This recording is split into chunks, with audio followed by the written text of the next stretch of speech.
Jonathan Kodjia, héros de la Côte d'Ivoire face à l'Afrique du Sud. L'attaquant a inscrit le seul but de la rencontre en deuxième période grâce à une délicieuse passe de Max-Alain Gradel, l'attaquant toulousain qui a permis à Kodjia de se présenter seul face au gardien sud-africain. Et cette fois-là, il n'avait pas laissé passer sa chance, Kodjia, car en première période, il aurait pu mettre les éléphants beaucoup plus tôt à l'abri dans ce match. Mais il avait manqué son duel face au gardien sud-africain.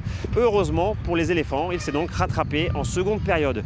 Une victoire poussive, une victoire dans la douleur, mais une victoire quand même pour la Côte d'Ivoire qui a dominé l'essentiel de cette rencontre. Un match haché où beaucoup de fautes ont eu lieu dans l'entrejeu, beaucoup de fautes entre les deux équipes puisqu'il y a eu beaucoup d'engagement physique entre la Côte d'Ivoire et l'Afrique du Sud.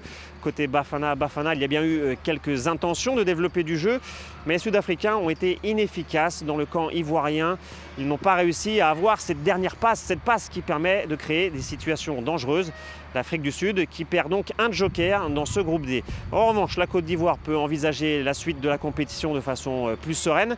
Les Ivoiriens sont en tête du groupe D avec 3 points, comme le Maroc. Et justement, le choc de ce groupe aura lieu vendredi prochain dans ce même stade Al Salam du Caire, Côte d'Ivoire-Maroc. En jeu, la qualification pour les 8e de finale et très probablement la première place de ce groupe D.